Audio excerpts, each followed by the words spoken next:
Assalamualaikum warahmatullahi wabarakatuh.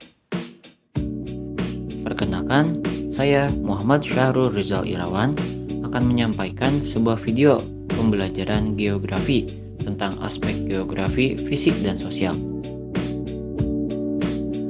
Topik pembahasan kali ini adalah definisi dan contoh dari aspek geografi, fisik, dan sosial. Sebelum masuk ke pembahasan, apakah di sini ada yang pernah mendengar atau membaca definisi dan contoh dari aspek geografi, fisik, dan sosial? Nah, jika belum, mari simak video pembelajaran berikut. Yang pertama adalah definisi geografi fisik. Aspek fisik dalam geografi adalah aspek yang membahas tentang unsur-unsur geofer secara penampakan fisiknya. Contohnya seperti tanah, air, iklim beserta segala proses alamiah.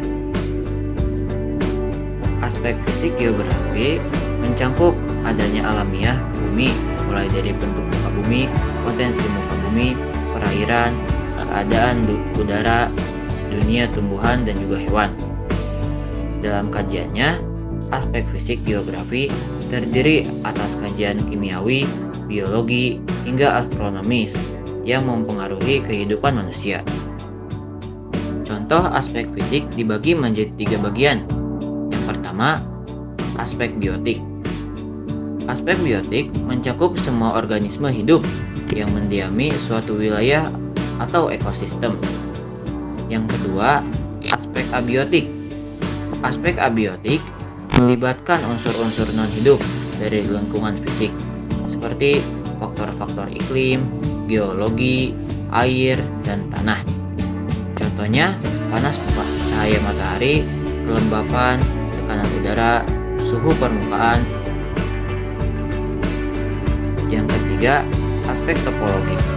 Aspek topologi mencakup studi tentang bentuk dan struktur permukaan bumi, termasuk tata letak lokasi suatu wilayah, contohnya ketinggian lembah, gunung, bentuk sungai, dan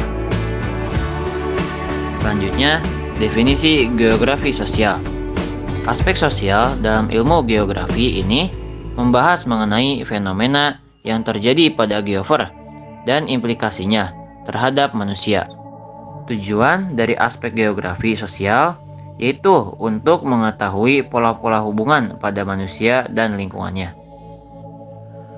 Aspek geografi yang berkaitan dengan unsur-unsur sosial.